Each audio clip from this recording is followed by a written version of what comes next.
而家咧，我哋介紹呢個樓盤咧係遠洋繁花里啊。咁小區門口咧係有一個超市嘅。咁咧日常我哋港人翻香港咧，我哋可以出門口就有一個直通巴士翻香港。唯有呢一邊咧係一個商業街。咁咧呢個商業街咧係擁有一種香港感覺嘅香港 feel 啊，繁花商業街。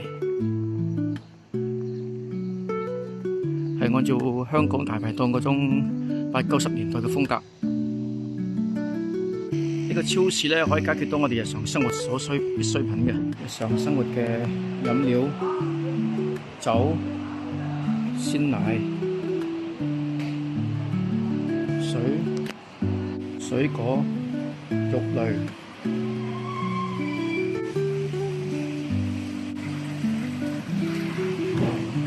豬肉、雞蛋等等。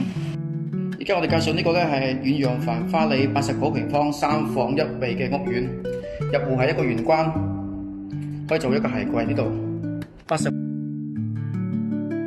主人台又可以睇到個無敵光景啊，景色無敵。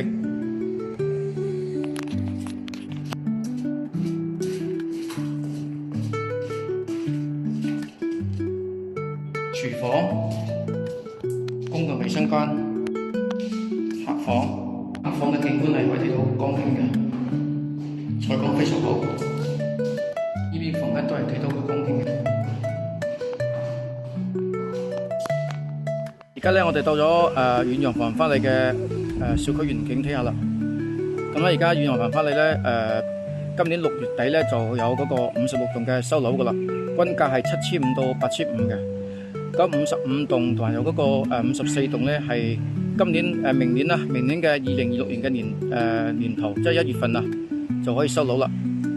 均價都係7500到8800嘅。有需要嘅朋友可以聯繫一下我哋，到時我哋就先過嚟呢邊睇房，幫你砍價。遠洋繁花里嘅綠化率係非常之高嘅，成個樓盤一共有500畝啊，有小高層、別墅、洋房。